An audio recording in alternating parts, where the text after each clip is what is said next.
So we're doing baked ziti. This is the ground beef. I'm just putting it in a pot so it can get nice and cooked.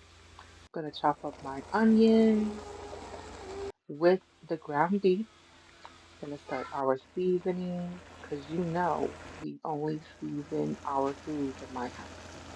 This is one of my childhood favorite dishes that I wanted to do for Christmas, and I did do it, right? So now I'm gonna just get the noodles prepped, start boiling.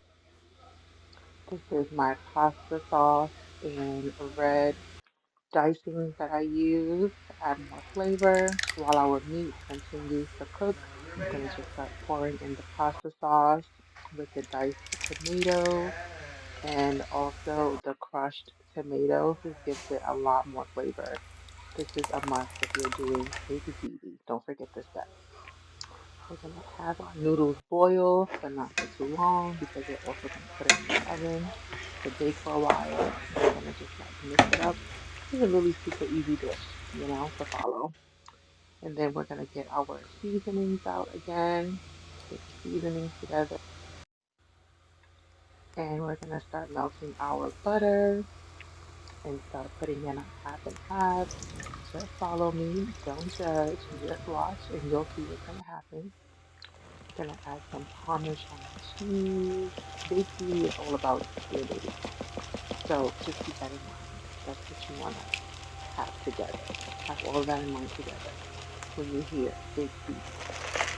So yes, lots of cheese.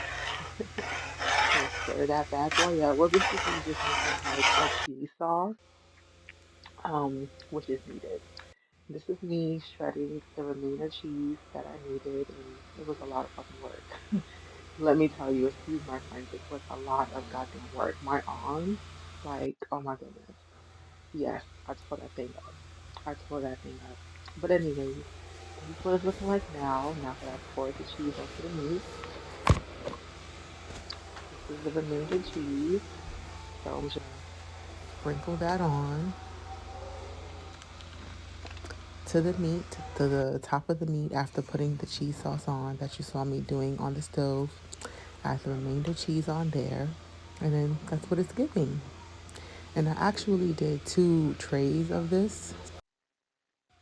And this is what it looks like when you take it out the oven. I only left it in the oven for like 30 minutes, I think, 40 minutes the most. You see like the crisp top at the top, looking oh so good. Nice finished touch, looking delicious. I even had to pull a noodle out to show you guys how good it looks.